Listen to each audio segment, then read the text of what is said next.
Hello everyone. MPPSC mains paper third part A में रसायन विज्ञान कंप्लीट हो चुका है। विज्ञान के अंतर्गत अब जो नेक्स्ट टॉपिक है वो है जीव विज्ञान के ऊपर 1.2 पर कि जीव विज्ञान में कौन कौन से टॉपिक हैं। तो जीव विज्ञान में जो आज अपन पढ़ेंगे वो पढ़ेंगे जीवों के प्रकार और जीवन की इकाई कोशिका। कोशिका में कोशिका विभाजन आज बच जाएगा, मतलब उसको नेक्स्ट क्लास में पढ़ेंगे। और जीव के प्रकार ये पढ़ेंगे। जब जीवन की इकाई कोशिका हो जाएगी तो उसके बाद वो तक को डिस्कस करेंगे। इसके अलावा MPPSC mains paper 2 part B के भी सारे लेक्चर अपलोड हैं, तो आप उन्हें भी देखें और अगर अच्छा लगे तो उसे शेयर करें, साथ ही चैनल को सब्सक्राइब करें। जीव विज्ञान तो विज्ञान की वह शाखा जिसके अंतर्गत जीवधारियों का या फिर जीव जंतुओं का अध्ययन किया जाता है उसको जीव विज्ञान कहते हैं। जीव विज्ञान के तहत हम जो माइक्रो या सूक्ष्म जीव हैं उनसे लेकर जो बड़े से बड़े जीव हैं उन सभी जीवों को सम्मिलित करते हैं। साथ ही साथ उनके बारे में सारी वो चीज़ें पढ़ते हैं जो उनके अनुकूलता के लिए निर्भर करते हैं और उनके विशिष्ट गुण के वो किन परिस्थितियों में रह सकते हैं और किन परिस्थितियों में उनको रहने के लिए क्या चीज़ उनको एलिजिबल बनाता है। साथ ही साथ उसके विशेष गुण क्या हैं जो दूसरे जीवों के लिए उपयोगी हैं और नुकसानदायक हैं। तो ये सारी चीज़ें जीव विज्ञान के अंतर्गत अध्ययन करते हैं। उनकी संरचना, उनके अंदर के हार्मोन्स, उनके क्रियाकलाप, साथ ही साथ वो किस तरह के अपने जीवन शैली को बनाते हैं और उनके अंतर्गत कौन कौन से अंग हैं, अंग में कौन से उपयोगी हैं, कौन से उपयोगी नहीं हैं और कौन किस तरह के वातावरण पर कौन सा अंग किस तरह का कार्य करता है। तो सारे जीव विज्ञान के अंतर्गत सभी जीवों के बारे में अध्ययन करते हैं, उसी को जीव विज्ञान कहते हैं।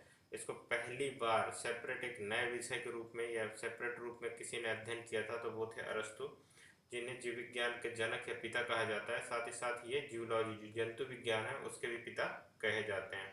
तो अरस्तु ने ही सबसे पहले इसको सेपरेट किया और बताया कि जंतु विज्ञान को किन शाखाओं में बांटा जाए या फिर किस तरह से पढ़ा जाए।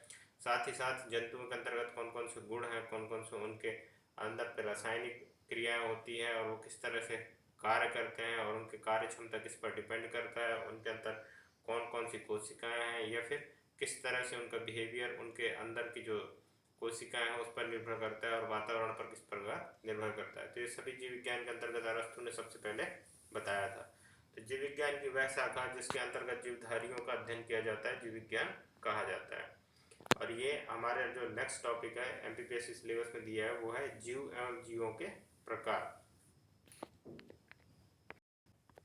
एमपीपीएससी का जो सिलेबस है वो यहाँ से स्टार्ट होता है। तो जीव जीव शब्द जीव विज्ञान में सभी जीव सन्निहित है, प्राणियों के लिए प्रयुक्त होता है, जैसे कि कार्यसुकी, जंतु, कीट, पादप अथवा जीवाणु।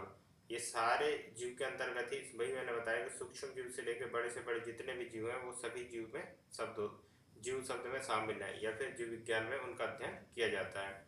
एक जीव में एक या एक से अधिक कोशिकाएं होती हैं। जिनमें एक कोशिका पाया जाता है उसे एक कोशिकीय जीव कहते हैं और एक से अधिक कोशिका होने पर उस जीव को बहुकोशिकीय जीव कहा जाता है। तो जीव शब्द की सिंपल से परिभाषा है, अगर 3 नंबर में पूछ ले तो जीव शब्द जीव विज्ञान में सभी जीवन सन्निहित प्राणियों के लिए प्रयुक्त होता है, जिनमें भी जीवन है या जिनमें भी सांस लेने या फिर जो इस क्रिया में भाग लेते हैं, जो कि जैविक क्रियाएं हैं, वो सभी जैविक क्रियाएं जो करता है अगर उसमें वो भाग लेते हैं तो उन सबको क्या कहते हैं, जीव कहते हैं। आगे है जीवों के प्रकार। तो विज्ञान की वह शाखा जिसके अंतर्गत जीवों के वर्गीकरण का अध्ययन किया जाता है वर्गीकी कहलाता है। वर्गीकी कहलाता है। तो ये जीवों का जो वर्गीकरण किया जाता है उसको वर्गीकी कहलाता है। और जीवों का वर्गीकरण किस आधार पर जो स्टार्ट किया गया है, शुरुआत किया गया, तो वो किया गया था विकास के आधार पर। विकास के आधार को मानकर जो वर्गीकरण किया गया उसको विकासात्मक वर्गीकरण कहा गया। और विकासात्मक वर्गीकरण किस तरह से किया गया, सरल जीवों से लेकर जटिल जीवों तक। मतलब पहले जो आया वो सरल जीव आए और उसके बाद जो आया वो जटिल जीव है। जैसे जैसे जीव का विकास होता गया उसकी जो संरचना है, उसकी जो कार्य क्षमता है या फिर उसकी जो कोशिकाओं का या फिर उसकी शारीरिक संरचना है वो धीरे धीरे जटिल होती गई। ये जीवों का विकास क्रम ही है। पहले सरल जीव आए, एक कोशिकीय जीव आए, फिर बहुकोशिकीय जीव आए, फिर उनमें फिर बहुकोशिकीय जीव में और ज़्यादा बहुकोशिकीय जीव आए, उसमें फिर बहुत टाइप के कोशिकाएं होने लगी। जंतुओं में एक से अनेक प्रकार की कोशिकाएं होती हैं। तो इस तरह से कोशिकाओं का विभाजन होता गया और कोशिकाओं के जो संरचना है उसका भी विकास होते गया। और जो सरल जीव थे उन्हें पहले आए और जो जटिलता है वो धीरे धीरे अभी भी बढ़ रही है जैसे जैसे जीव का विकास होता जा रहा है। तो सिंपल है, जीव के प्रकार में जीव विज्ञान की वह शाखा जिसके अंतर्गत जीवों के वर्गीकरण का अध्ययन किया जाता है उसको क्या कहते हैं, वर्गीकी कहलाते हैं, टैक्सोनॉमी कहते हैं। ठीक है, और विकास के आधार पर जो वर्गीकरण किया गया उसको विकासात्मक वर्गीकरण कहा गया। और वो किस तरह से किया गया? वो किया गया सरल जीवों से जटिल जीवों की ओर। और वो क्यों किया गया? क्योंकि जो विकास क्रम है जीवों का वो सरल जीवों से जटिल जीवों की ओर हुआ है। अब वर्गीकरण के क्या क्या लाभ हैं? तो वर्गीकरण के सिंपल से लाभ हैं कि जीवों की पहचान हो सकेगी, जीवों की विविधता का ज्ञान हो सकेगा, जीवों के आपसी संबंधों का ज्ञान हो सकेगा, जीवों की उत्पत्ति की जानकारी मिल सकेगी और जीवों के विकास क्रम का ज्ञान होगा। बस वर्गीकरण आप कर लोगे तो आपको सिंपली है, सभी जीवों का आप एक स्पष्ट पहचान बता पाओगे, उनके गुण को आप पहचान पाओगे, साथ ही साथ जीवों की विविधता, जिनके अंतर्गत कौन कौन सी विभिन्नताएं पाई जाती हैं, किस तरह से वो विभिन्नताओं के लिए जिम्मेदार हैं, या फिर उनके अंतर्गत कोशिकाओं की संरचनाओं में क्या क्या भिन्नता है, अंग कौन से हैं, तो ये सारी चीज़ें आप कैसे देखेंगे? उनके विविधता का ज्ञान इसके वर्गीकरण से आपको मिलेगा।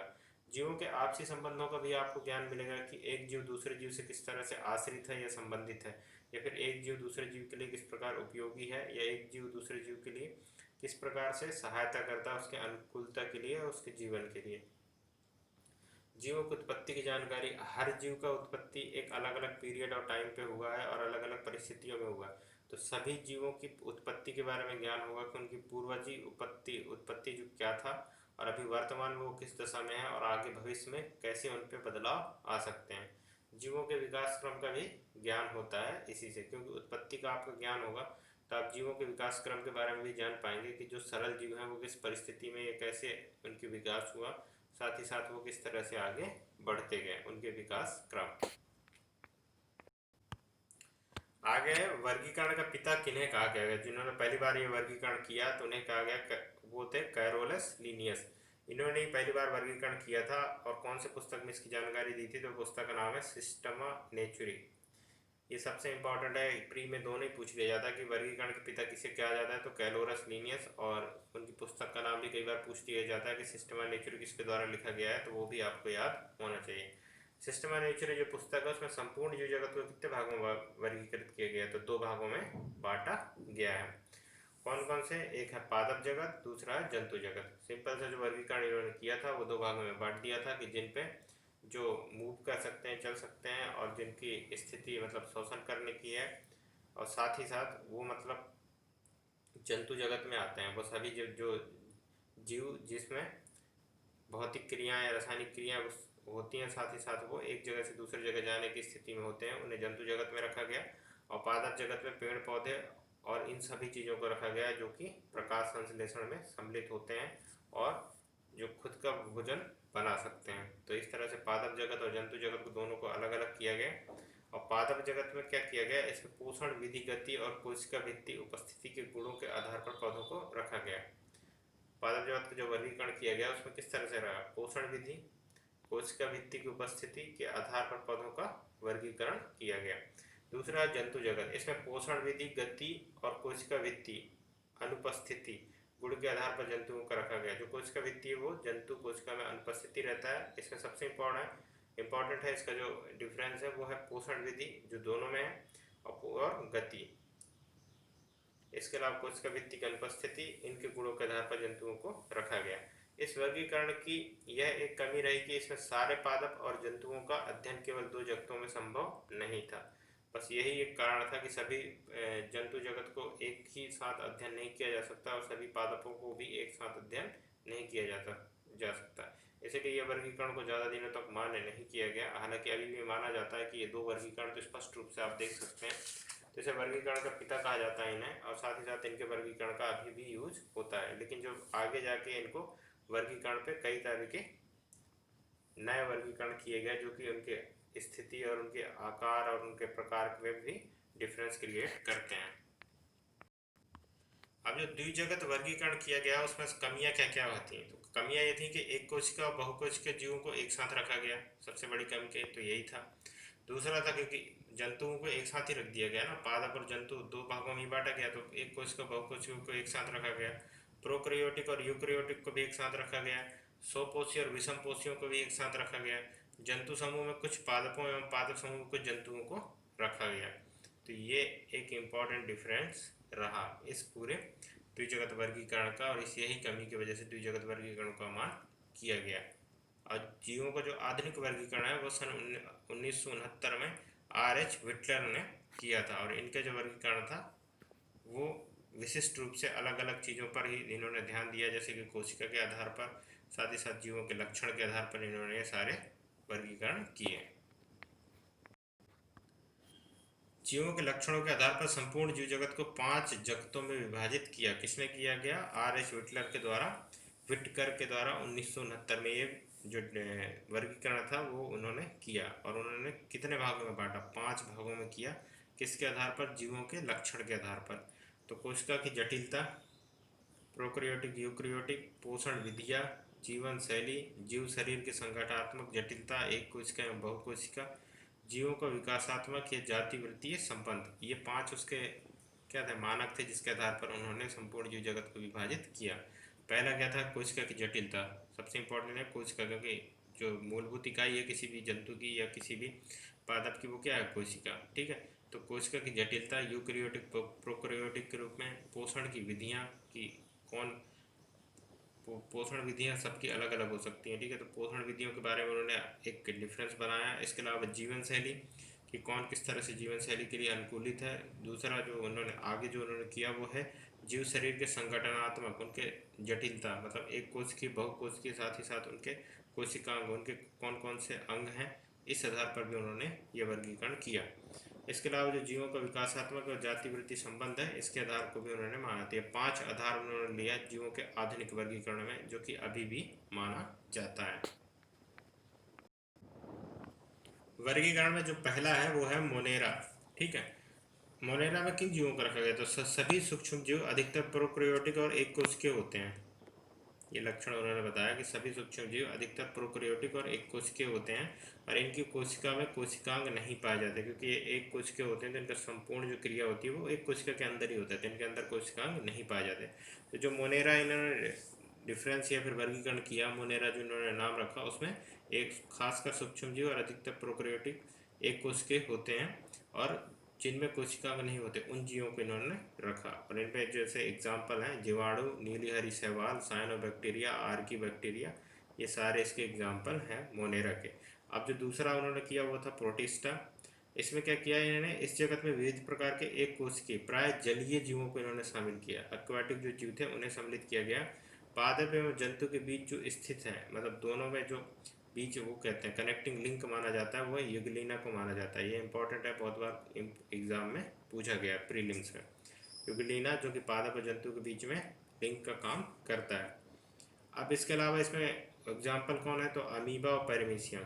तो मोनेरा में सूक्ष्म जीवों को शामिल किया गया, एक कोशिकीय जीव को शामिल किया गया, और प्रोटिस्टा में जलीय जीवों को, मुख्य रूप से एक कोशिकीय जलीय जीवों को शामिल किया गया। ठीक है, आगे है पादप। इस जगत में प्राय सभी रंगीन बहुकोशिकीय प्रकाश संश्लेषणी उत्पादक जीव सम्मिलित हुए पादप जगत में। ठीक है, और इसके उदाहरण कौन है? तो शैवाल, आवर्ती बीजी पौधे, सभी पौधे और शैवाल, इसको शामिल किया गया पादप में। और कवक, कवक में इस जगत में वे यूकैरियोटिक तथा परपोषी जीवित सम्मिलित किए जाते हैं, जिन्हें अवशोषण द्वारा पोषण मिलता है। ये परजीवी अथवा मृत भोजी जीव होते हैं। कोशिका भित्ति काइटिन नामक एक जटिल शर्करा से बना होता है इनका। ठीक है, ये इंपॉर्टेंट है, इनकी कोशिका भित्ति किससे बना होता है? काइटिन नामक जटिल शर्करा से। अब ये कौन है? तो ये उदाहरण है मशरूम, ईस्ट और क्यूकर। तो इस तरह से इसका ये जो चौथा विभाजन था वो है कवक के रूप में। अब जो आगे है वो है जंतु के रूप में। जंतु में क्या रखा गया है? इस जगत में सभी बहुकोशिकीय जंतु समभोजी यूकैरियोटिक उपभोक्ता जीव को रखा गया। जंतु समभोजी यूकैरियोटिक उपभोक्ता जीव को रखा गया, और इसी को सम्मिलित किया गया किसमें? जंतु जगत में। और इसमें किसको क्या भी कहते हैं? तो मेटाजोआ भी कहा जाता है। इसके अलावा इसके उदाहरण है हाइड्रा, जेलीफिश, क्रैमिक, सितारा, मछली और सरीसृप, उभयचर, ये सारे हैं इसमें। इसके एग्जाम्पल हैं जंतु के। तो कुल कितने हो गए? तो इनका जो वर्गीकरण किया गया है, जीवों का वर्गीकरण, तो कितने भागों में किया गया? तो 5 भागों में। पहला कौन सा है? मोनेरा, प्रोटिस्टा, पादप, कवक और जंतु। ये 5 जगत में इन्होंने विभाजित किया। कब किया? 1969 में R.H. विटकर ने। इन्होंने किया, और किस आधार पर किया, तो इन्होंने कोशिका की जटिलता, पोषण विधियाँ, जीवन शैली, जीवन शरीर की संगठनात्मक और जटिलता के आधार पर जीवों के विकासात्मक एवं जातिवृत्तीय संबंध के आधार पर इसका पूरा वर्गीकरण उन्होंने किया। अब 5 जगत वर्गीकरण की कमियां, इसकी भी कुछ वर्गीकरण की कमियां हो सकती हैं। तो वो थी, एक कोष की शैवालों को अलग रखना, प्रोटिस्टा जगत का विविधतापूर्ण होना, जीवों की उत्पत्ति को बहुस्रोत वाला दर्शाना और विषाणु के स्थान निश्चित न होना, और मिलते जुलते वाले गुणों वाले जीवों को दूर रखना। इसके 5 जो कमियां हैं वो किस तरह से हैं कि एक कोष के शैवालों को अलग रखना, मतलब एक कोष के जीव है लेकिन दोनों को अलग अलग रखना। प्रोटिस्टा जगत का विविधतापूर्ण होना, प्रोटिस्टा जो जगत मैंने बताया वो क्या था, विविधतापूर्ण होना। इसके उसमें जलीय जीव यूकेरियोट को शामिल किया उन्होंने, लेकिन इसमें विविधता जो है उसको उन्होंने नहीं समझा पाया, ये आप कह सकते हैं। इसके अलावा जीवों की उत्पत्ति को बहुस्रोत वाला बताना, क्योंकि जिस तरह से अगर 5 भागों में विभाजित किया जाएगा तो जीवों को जो उत्पत्ति है वो फिर उनके स्रोत अलग अलग माने जाएंगे। विषाणु जो होता है उसका स्थान अभी भी निश्चित नहीं है, क्योंकि वो दोनों तरह से बिहेव करता है। अगर वो किसी जीव के शरीर के अंदर है तो जीवित रूप में करेगा, और बाहर है तो निर्जीव के रूप में करेगा। इसके अलावा जो अगला है वो है मिलते जुलते गुणों वाले जीवों को भी दूर रखना, मतलब एक साथ नहीं रख पाना। अगला जो वर्गीकरण है वो है पादप जगत का वर्गीकरण। अभी तक हमने जंतु जगत का वर्गीकरण देखा, अब अपन पादप जगत के वर्गीकरण की बात करेंगे। तो पादप जगत के जो वर्गीकरण है वो है, आधुनिक पादप जगत के वर्गीकरण के अनुसार पादप जगत के संपूर्ण जीवों को उनकी संरचना तथा संवाहनी अंगों की उपस्थिति तथा अनुपस्थिति के आधार पर 3 प्रभागों में बांटा गया, शैवाल, ब्रायोफाइट और ट्रैक्योफाइट। ये 3 इन्होंने इसका क्या किया, डिवीज़न किया या फिर इसके प्रकार बताया। तो शैवाल, ब्रायोफाइट और ट्रैक्योफाइट। ट्रैक्योफाइट में क्या है, टेरिडोफाइट, अनवृत्तबीजीय और अवृत्तबीजीय। ये ट्रैक्योफाइट के भी अंदर एक सब डिवीजन है, उसके प्रकार है। शैवाल, इनका शरीर सूकायावत होता है। सूकायावत का मतलब पतली धागा के समान होता है, अर्थात जड़, तना और पत्ती में विभेदित नहीं होता। एक समान धागा के समान होता है और एक समान होता है, मतलब विभेदित नहीं होता कि जड़ कहाँ पर है, तना कहाँ पर है और पत्ती कहाँ पर है। ये स्वपोषी जीव हैं। ये जलीय वातावरण और नम स्थानों पर पाए जाते हैं। इनके शरीर में संवहनी ऊतक नहीं पाया जाता। तो ये शैवालों को जितने भी शैवाल हैं वो इसी कैटेगरी में रखे जाएंगे। जो ब्रायोफाइट हैं उनमें ये असंवहनी हरित लवक युक्त नम भूमि या पेड़ के छालों इत्यादि पर पाए जाने वाले पौधे हैं, जिनमें निषेचन के बाद भ्रूण बनते हैं। इंपॉर्टेंट यही है, निषेचन के बाद क्या बनते हैं, भ्रूण बनते हैं। निषेचन के लिए जल आवश्यक होता है। इसमें प्रतिपृष्ठ सतह पर मूल रोमों के समान संरचनाएं पाई जाती हैं। जैसे कि हमारे शरीर में रोम होते हैं, छोटे छोटे रोम होते हैं, वैसे ही इनके प्रतिपृष्ठ मतलब इनके पृष्ठ की सतह पर मूल रोमों की समान संरचना पाई जाती है। ट्रैक्योफाइट का क्या है, सामान्य ऊतक जाइलम और फ्लोएम होते हैं। इसमें इनका शरीर विभिन्न परिस्थितियों में रहने के लिए अनुकूलित होते हैं। ये पौधे जड़, तना, पत्ती में विभेदित होते हैं। सभी चीज़ें स्पष्ट रूप से होती हैं, पौधा का जड़ कहाँ पर है, तना कहाँ पर और पत्ती कहाँ पर। इसमें श्रम विभाजन भी पाया जाता है कि कौन सा ऊतक किस प्रकार के श्रम या कार्य करेगा। तो ये होता है ट्रैक्योफाइट। इसके 3 और पार्ट होते हैं, सब पार्ट, जैसे कि टेरिडोफाइट, अनवृत्त बीजीय और अवृत्त बीजीय। तो इसके अंतर्गत जो ट्रैक्योफाइट है उसके अंतर्गत जो पहला है वो है टेरिडोफाइट। तो टेरिडोफाइट क्या होते हैं, तो होते हैं इनका शरीर जड़, तना तथा पत्ती में विभेदित रहता है। इसमें संवहनी ऊतक पाया जाता है जो कि जाइलम और फ्लोएम का बना होता है। संवहनी ऊतक मतलब जो खाद्य पदार्थों को और जो पोषक पदार्थ बनाए हुए होते हैं पत्तियों में, उनको जड़ तक और जड़ से पत्तियों तक पहुंचाने के जो काम करते हैं उन्हें जाइलम फ्लोएम कहते हैं, संवहनी ऊतक कहा जाता है। ये पुष्पहीन होते हैं, इसमें बीज का निर्माण भी नहीं होता। जो टेरिडोफाइट है उनमें पुष्पहीन होते हैं और बीज का निर्माण नहीं होता, ये एक इम्पॉर्टेंट है। और बीजाणु भित्ति बीजाणुओं को पैदा करता है जो कि अंकुरित होकर युग्म को भित्ति पौधों का निर्माण करता है। ये इसका जो प्रक्रिया है इसके आगे बढ़ने का वो ये है। इसके अलावा है अनवृत्त बीजीय। अनवृत्त बीजीय में क्या होता है, इन पौधों के बीजों के चारों तरफ कोई आवरण नहीं पाया जाता, अतः ये नग्न बीजीय होते हैं। वायु द्वारा परागण होता है। इसमें पौधे बहुवर्षीय, काष्ठीय एवं मृदु भित्ति स्वभाव के होते हैं। संवहनी ऊतक जाइलम और फ्लोएम में विभेदित होते हैं। तो ये हो गया अनावृत बीजीय। ये नग्न बीजीय होते हैं क्योंकि बीज के बीच में कोई आवरण नहीं पाया जाता। जो लास्ट है वो है आवृत बीजीय। इन पौधों में बीजों के चारों ओर आवरण पाया जाता है। इनमें दोहरे निषेचन की क्रिया पाई जाती है। ये परजीवी, अमरबेल, मृतजीवी, आर्कड़ी, सहजीवी, ये दाल वाले पादप तथा सोपासी के रूप में पाए जाते हैं। इसमें वातावरण के प्रति बहुत अधिक अनुकूलन पाया जाता है। तो ये हो गया आवृत्त बीजीय। तो अपने को जो मेन रूप से जो वर्गीकरण किया गया है जंतु और पादप दोनों का, तो जीवों का जो आधुनिक वर्गीकरण है ये आपको याद होना चाहिए। एग्जाम में आपको ये लिखना है। अगर 15 नंबर पर कभी पूछा जाता है, हालांकि नहीं पूछा जाएगा, तो आपको शुरू से लिखना है कि वर्गीकरण के प्रकार क्या होते हैं, वर्गीकरण के लाभ क्या होते हैं। ठीक है। और पहले कौन से वर्गीकरण किए गए, तो सिस्टम नेचुरी के अनुसार से कैलोरीज कैलोरस लीनियस जो थे उन्होंने दो प्रकार के इसका वो किया, विभाजन किया, वर्गीकृत किया, पादप जगत और जंतु जगत। इसके बाद जीवों का आधुनिक वर्गीकरण किया गया R.H. विटकर के द्वारा। उन्होंने 5 रूपों में किया, मोनेरा, प्रोटिस्टा, पादप और कवक। ठीक है। और जंतु थे 5 टाइप, आपको स्पष्ट रूप से आने चाहिए और यही वर्गीकरण आपको लिखना पड़ेगा। इसके अलावा 5 जो वर्गीकरण है उसकी कमियां आनी चाहिए और उसके लाभ आने चाहिए। इसके साथ पादप जगत के जो 3 वर्गीकरण है ये स्पष्ट रूप से आना चाहिए। तो वर्गीकरण जो है इसमें सिलेबस के अकॉर्डिंग जो कि वर्गीकरण बताया गया है उस हिसाब से जीव एवं जीवों के प्रकार में आपको इतना आना चाहिए और यही एग्ज़ाम में आपको लिखना है।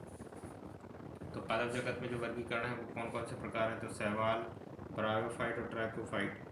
इसके अलावा ट्रैकोफाइट के 3 जो सब डिवीजन है वो है टेरिडोफाइट, अनवृत्त बीजीय, अवृत्त बीजीय। आपको अगर नाम आते हैं और आप 2-2 लाइन भी लिखते हैं तो ये पूरा आंसर कंप्लीट हो जाएगा। सबसे इम्पोर्टेंट जो है वो है ये है जीवन की इकाई कोशिका। कोशिका से हर बार क्वेश्चन पूछा जाता है 3 नंबर और 6 नंबर में, तो ये बहुत इंपॉर्टेंट है। ठीक है। तो कोशिका की जो सिंपल सी डेफिनेशन है उससे अपन शुरुआत करते हैं। तो कोशिका किसको कहते हैं, तो कोशिका जीवन की सबसे छोटी कार्यात्मक और संरचनात्मक इकाई है। बस यही इंपॉर्टेंट है, कार्यात्मक और संरचनात्मक इकाई है। तो कोशिका को बारे में सबसे पहले किसने बताया है, कब शुरुआत हुई कोशिका के बारे में लोगों की सोच, या कैसे जाना गया कि जो मूलभूत इकाई है किसी भी जीव की वो एक कोशिका है। तो 1665 में रॉबर्ट हुक ने कार्क मतलब छाल, किसी भी पेड़ की छाल की पतली काट करके उसको इतना पतला एक फिल्म टाइप का बना के, और उसने खुद के बनाए हुए सूक्ष्मदर्शी से देखा उसको। ठीक है। तो यहीं से उनको पता चला कि जो कोई भी जंतु है या कोई भी पेड़ पौधे हैं वो उनकी सबसे कार्यात्मक और संरचनात्मक है, सबसे मूलभूत जो इकाई है वो क्या है, कोशिका है। तो क्या पाए जब उन्होंने देखा किसी छाल को, तो वो देखे कि ये मधुमक्खी की छत्ते जैसे थी जिसमें छोटे छोटे कोष्ठ थे। और जो कोशिका कहते हैं ना अपन, कोशिका वो सेल को ही कहा जाता है। सेल का जो अर्थ होता है वो होता है एक छोटा सा कमरा। तो सभी जीव कोशिकाओं से ही बने होते हैं, ये जीवन की मौलिक इकाई है। कोशिका जीवन की मौलिक इकाई है, सबसे छोटी कार्यात्मक और संरचनात्मक इकाई भी मानी जाती है। इसके बाद कोशिका सिद्धांत का प्रतिपादित किया गया जर्मन वैज्ञानिक एम.जे. साइलेटेन और 1838 में, और एवं टी स्वान 1839 में ये प्रतिपादन किया, जो कि कोशिका सिद्धांत के रूप में जाना जाता है। इसमें कोशिका के बारे में उन्होंने थोड़ा सा विस्तृत जानकारी दिया। तो उन्होंने क्या कहा, कोशिका सभी जीवधारियों की संरचनात्मक और क्रियात्मक इकाई है एवं शरीर के सभी अंग कोशिकाओं से निर्मित होते हैं। ठीक है। इसके अलावा सभी नई कोशिकाएं पहले से मौजूद कोशिकाओं के विभाजन से बनती हैं। एक प्राणी के कार्य कोशिकाओं की सम्मिलित गतिविधियों और पारस्परिक क्रियाओं का परिणाम है जो जीव प्राणी का निर्माण करता है। तो ये कोशिका सिद्धांत प्रतिपादित किया और 3 स्पष्ट रूप से उन्होंने बात ही कही कि कोशिका सभी जीवों की संरचनात्मक और क्रियात्मक इकाई है एवं शरीर के सभी अंग कोशिकाओं से निर्मित होते हैं। ये सब कोशिका सभी जीवों की क्या है, संरचनात्मक और क्रियात्मक इकाई है पहली। और इसके अलावा शरीर के सभी अंग कोशिकाओं से निर्मित होते हैं। सभी नई कोशिकाएं पहले से मौजूद कोशिकाओं के विभाजन से बनते हैं। कोई नया कोशिका किसी नए कोशिका के आने से नहीं, बल्कि जो पहले से कोशिका है उस कोशिका के विभाजन से नई कोशिकाओं का विकास होता है। इसके अलावा एक प्राणी के कार्य कोशिकाओं में सम्मिलित गतिविधियों और परस्पर क्रियाओं का परिणाम है जो जीव प्राणी का निर्माण करता है। मतलब सम्मिलित रूप से सम्मिलित गतिविधियों में परस्पर जो क्रिया होती है उस विधि से इसका कार्य किया जाता है। तो कोशिकाओं के 3 मूलभूत भाग होते हैं, ये इंपॉर्टेंट है। 3 मूलभूत भाग कौन कौन से होते हैं, तो कोशिका भित्ति जो कि कोशिका की सीमाएं तय करती है। और इसे आकार देती है। किसी भी कोशिका को आकार देने में कोशिका भित्ति का स्पष्ट रूप होता है, क्योंकि वही उनकी सीमा है, या कोशिका भित्ति ही एक कोशिका कितनी की साइज जो होती है उसकी सीमाओं को निर्धारित करती है। और इसके अलावा डीएनए जो केंद्रक में पाया जाता है, मतलब कुल मिला के केंद्रक इसमें इम्पोर्टेंट है, और केंद्रक में डीएनए पाया जाता है। और तीसरा जो है वो है कोशिका के अंदर पाया जाने वाला साइटोप्लाज्मा, तो जीव द्रव जिसको अपन कहते हैं जीव द्रव। तो तीन चीज़ें इंपॉर्टेंट है कोशिका की, तीन मूलभूत जो भाग होते हैं वही होते हैं एक कोशिका के अंदर। अब पादप कोशिकाओं की बात कर लेते हैं कि वो किस तरह से दिखाई देते हैं। तो पादप कोशिका जो पेड़ पौधे की कोशिकाएं हैं वो इस तरह से होते हैं। उनमें कौन कौन सी चीज़ होती है, तो कोशिका द्रव और केंद्रक। ये प्याज की झिल्ली है जिसको आप देखेंगे सूक्ष्मदर्शी से तो इस प्रकार से दिखाई देगा, और सेम पेड़ की जो पत्ती है उसको आप देखेंगे तो इस तरह से दिखाई देगा। उसके जो सेल होंगे उसमें केंद्रक इस तरह से होगा, और इनकी संरचना इस तरह से बनाई गई होती है या बनी हुई होती है। अब जंतुओं में बहुत सारे प्रकार के कोशिकाएं होती हैं। जंतु में एक प्रकार की कोशिका नहीं होती, जैसे मानव, हाथी, चींटी या फिर किसी और जंतु की भी बात करेंगे तो इनमें डिफरेंट टाइप की कोशिकाएं होते हैं। जैसे रक्त कोशिका जो अपने रेड सेल होते हैं वो इस तरह से दिखाई देते हैं। इनके डायग्राम आप नेट में भी देखें तो और ज़्यादा आपको स्पष्ट रूप से दिखेगा। इसके अलावा अस्थि कोशिका जो कि हड्डियों में कोशिका पाई जाती है वो इस प्रकार की उसकी संरचना होती है। पेशीय कोशिका जो मांसपेशियों में पाया जाता है उसकी संरचना इस तरह से होती है। जो अंडाणु है उसका जो साइज है, मतलब ओवम ओवम का संरचना इस तरह से होता है। इसमें इम्पोर्टेंट ये है, ये मानव शरीर के सबसे बड़ा वो है, क्या कहना चाहिए, कोशिका है साइज में। और सबसे छोटा कौन है, तो शुक्राणु है। इसके अलावा वसा कोशिका जो फैट कोशिका होता है वो इस तरह से दिखाई देता है। उसमें तैलीय पदार्थ का जो ये लेप होता है वो आप जब स्पष्ट डायग्राम से देखेंगे तो आपको दिखाई देगा। और तंत्रिका कोशिका ये इंपॉर्टेंट है क्योंकि ये भी एग्जाम में पूछा जाता है। ये डायग्राम आपको आने चाहिए छोटे छोटे, क्योंकि आप जब भी कोशिकाओं को स्पष्ट रूप से लिखेंगे तो आप ये कोशिकाओं के डायग्राम आपको बनाना पड़ेगा। अब कोशिका में जीवों के आधार, मतलब जीवों का वर्गीकरण किया गया कोशिका की संख्या के आधार पर। तो एक कोशिकीय जीव और बहुकोशिकीय जीव। एक कोशिका से बने होते हैं, सभी कार्य एक ही कोशिका के द्वारा किया जाता है, ठीक है। आयु कम होती है, जैसे अमीबा, बैक्टीरिया, इनकी आयु बहुत कम होती है क्योंकि एक ही कोशिका के बने होते हैं, और सारे जो कार्य इनका दिनचर्या है वो सारा कार्य एक ही कोशिका को कंप्लीट होता है, और बहुत कम आयु होती है, बहुत कम समय तक ये जीवित होते हैं। और बहुकोशिकीय जीव एक से अधिक विभिन्न कोशिकाओं से बने होते हैं। इनमें कार्य विभाजन होता है, अलग अलग कोशिका अलग अलग कार्य करती हैं। आयु अधिक होती है, जैसे कि मनुष्य हो गए, पेड़ पौधे हो गए, ये बहुकोशिकीय जीव माने जाते हैं। तो जीवों का जो वर्गीकरण है वो है कोशिका के आधार पर। अब कोशिका के मुख्य घटक कौन कौन से होते हैं, जो मैंने तीन मुख्य घटक आपको बताए थे उन्हीं का ये विस्तृत रूप है, ठीक है। तो प्लाज्मा झिल्ली, कोशिका झिल्ली या प्लाज्मा झिल्ली, जो कोशिका के एकदम बाहर वाले पार्ट होता है ना, आउटर पार्ट, उसको कहते हैं। ये प्रत्येक कोशिका को दूसरी कोशिका से अलग करता है, ठीक है। ये जंतु तथा पादप दोनों कोशिकाओं में होता है। यह प्रोटीन और लिपिड से बनी हुई होती है। यह वर्णात्मक पारगम्य होती है। ये कुछ पदार्थों को ही कोशिका के अंदर वो बाहर जाने देती है, मतलब एक तरह से डिफरेंस करता है वर्णात्मक पारगम्य के आधार से, कि जिन चीज़ों को वो चाहेगी उन्हीं चीज़ों को अंदर जाने देगी, और जिन चीज़ों को वो अंदर से बाहर करना चाहती है उन्हीं चीज़ों को बाहर करेगी। यह लचीली होती है। तो ये हो गया प्लाज्मा झिल्ली, कोशिका झिल्ली या प्लाज्मा झिल्ली।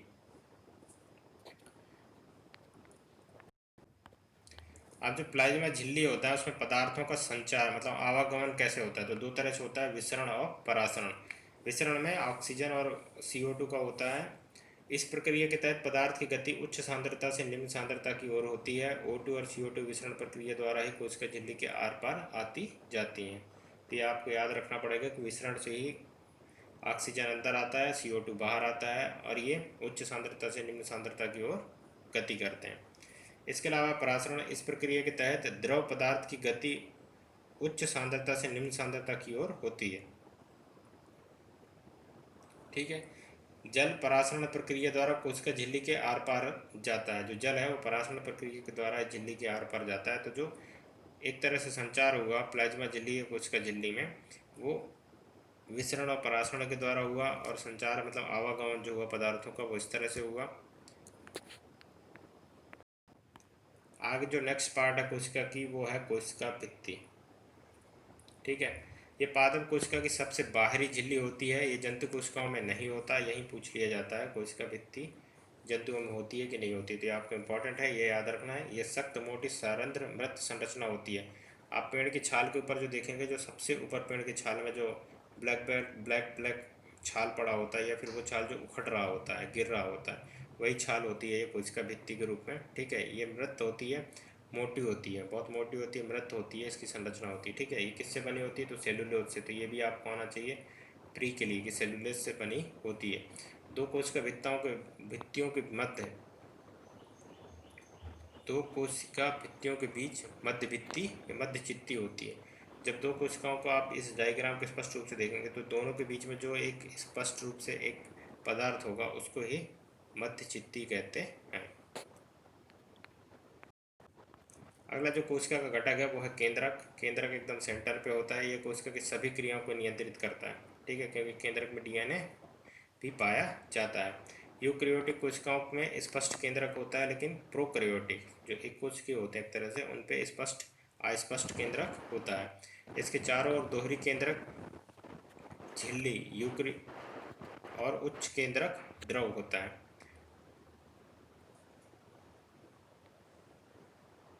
जो केंद्रीय द्रव होता है ना, वो इसी के चारों ओर केंद्रीय द्रव के अंतर्गत ही ये एक तरह से रोटेट करते रहता है। केंद्रक द्रव को केंद्रकाय क्रोमेटिन धागे जैसी संरचना होता है। क्रोमेटिन क्रोमोसोम डीएनए से बने होते हैं, इसमें आनुवांशिक गुण पाए जाते हैं। किसी भी केंद्रक की इंपॉर्टेंट यही है कि उसमें डीएनए होते हैं और यहीं से उनको आनुवांशिक गुणों की पता चलता है।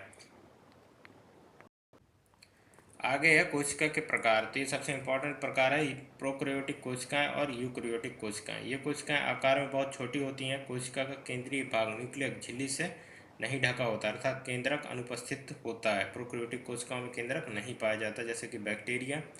यूकैरियोटिक कोशिकाएं वे कोशिकाएं आकार में बड़ी होती हैं। कोशिका का केंद्रीय भाग न्यूक्लियस झिल्ली से ढका होता है, अर्थात केंद्रक उपस्थित होता है, जैसे अमीबा, पादप कोशिकाएं, जंतु। ये सारी कोशिकाएं जिसमें स्पष्ट रूप से केंद्रक पाया जाता है उन्हें यूकैरियोटिक कोशिका कहा जाता है। और एक जो रह गया था वो है कोशिका द्रव। ये भी कोशिका का इंपॉर्टेंट पार्ट है। तो कोशिका झिल्ली तथा केंद्रक के मध्य एक द्रव पाया जाता है, जिसे माइटोकॉन्ड्रिया, गोल्जी बाय आदि महत्वपूर्ण घटक पाए जाते हैं। यही कोशिका द्रव कहलाता है।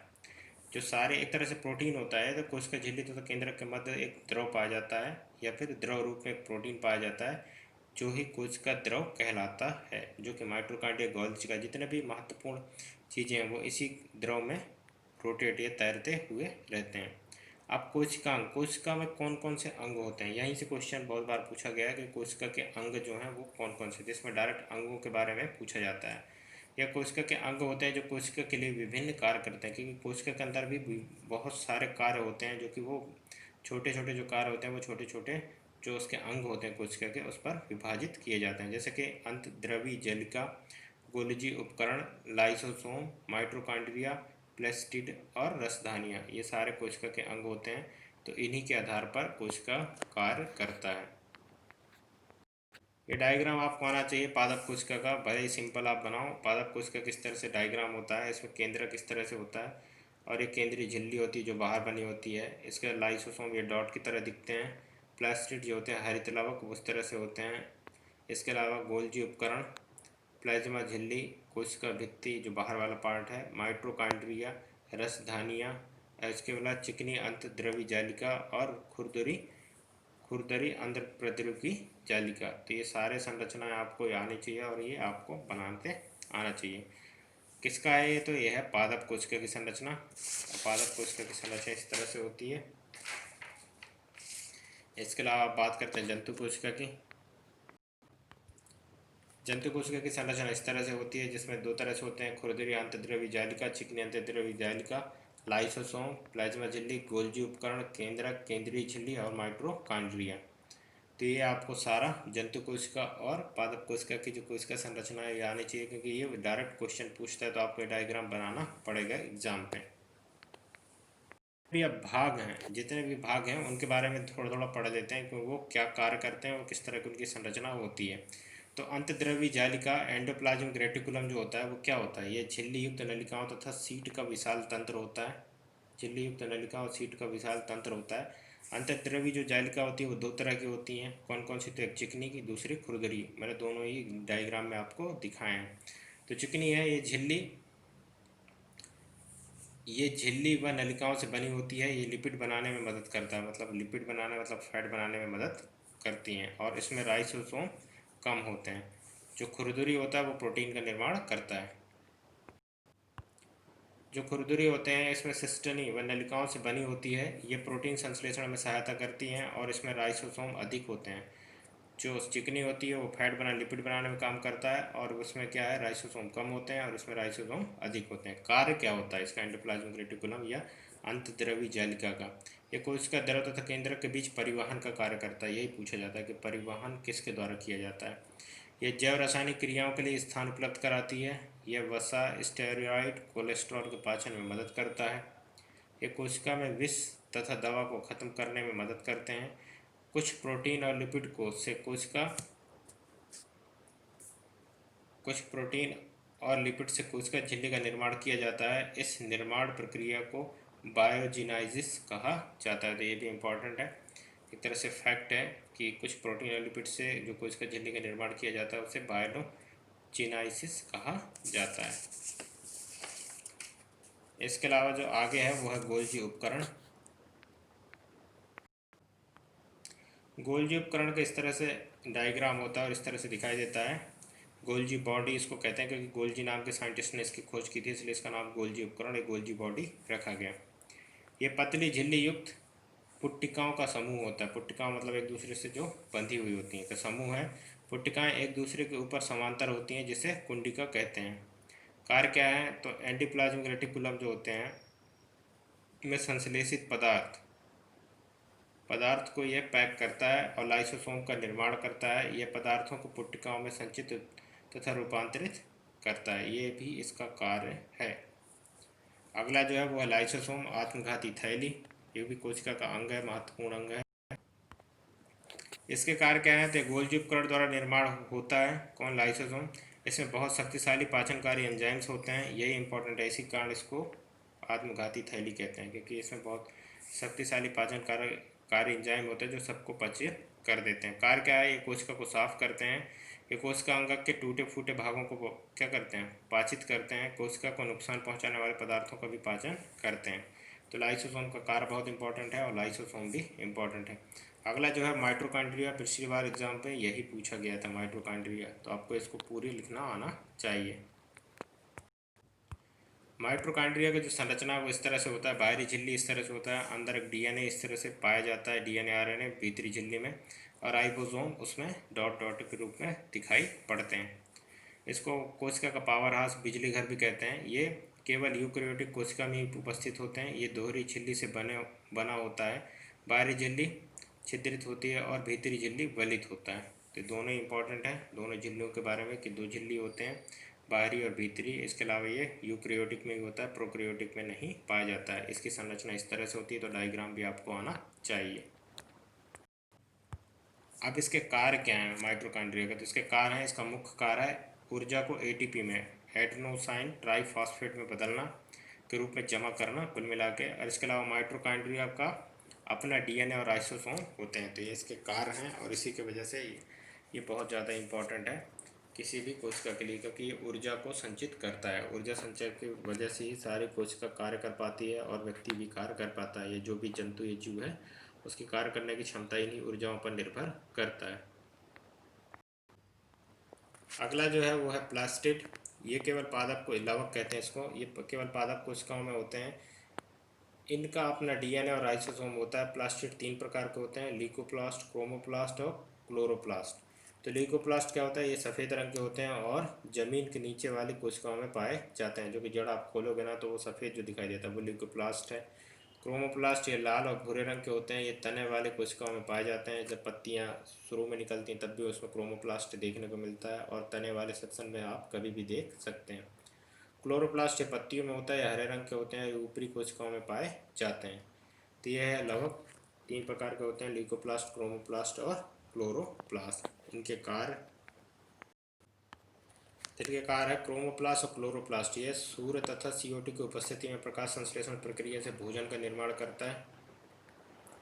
और ल्यूकोप्लास्ट ये प्रोटीन, तेल तथा वसा भंडारण करता है। क्या क्या करता है, प्रोटीन, तेल और वसा का भंडारण करता है ल्यूकोप्लास्ट। तो इसके ये कार्य होगा क्रोमोप्लास्ट और ल्यूकोप्लास्ट के। इसके अलावा आप बात करते हैं रसधानियाँ। रसधानियाँ ठोस व तरल पदार्थों के संग्राहक थैलियाँ होती हैं।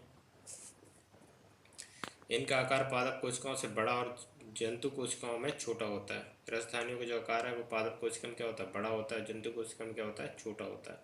एक कोश के जीव जैसे अमीबा में रसधानी के खाद्य पदार्थ का संग्रहण होता है। एक कोश के जीव में रसधानियों में ही सारे कुछ का संग्रह होता है और इसी से उनका जीव संरचना, जो जीव सर्किल है, लाइफ साइकिल है, वो चलता है।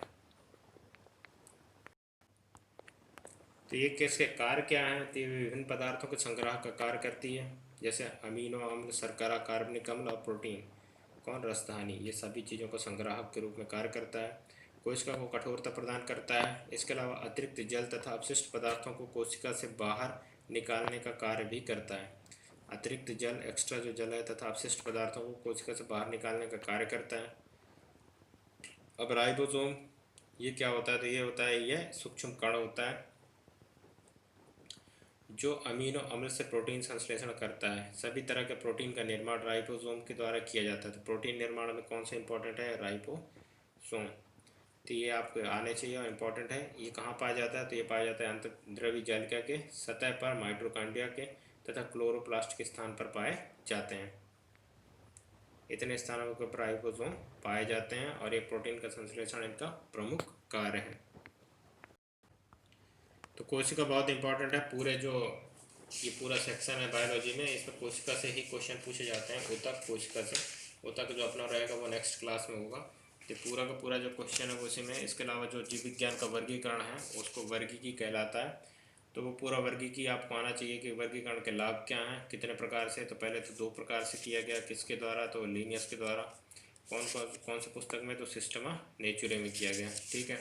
इसके अलावा आधुनिक जो R.H. विटकर ने किया वो 5 भागों में किया। मोनेरा, प्रोटिस्टा, पादप, कवक और जंतु, ये 5 टाइप आपको आना चाहिए।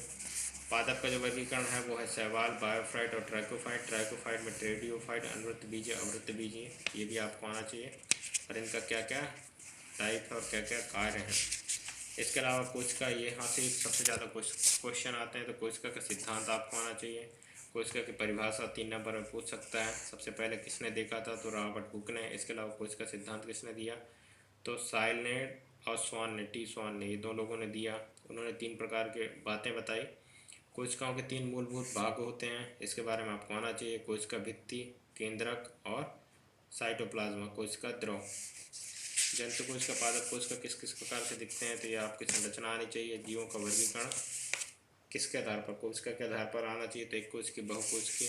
इसके अलावा कोशिका के प्रमुख घटक आना चाहिए, जैसे कि कोशिका भित्ति, कोशिका झिल्ली, प्लाज्मा झिल्ली जो होते हैं उसके बारे में आपको आना चाहिए। उसके कैसे उसमें आवागमन होता है पदार्थों का, कोशिका भित्ति के बारे में आना चाहिए। केंद्रक के बारे में आना चाहिए। कोशिका द्रव के बारे में भी आपको स्पष्ट रूप से पता होना चाहिए। कोशिकाओं के प्रकार, तो प्रोकैरियोटिक और यूकैरियोटिक, इसमें अंतर भी इम्पोर्टेंट है, वो भी आपको आना चाहिए।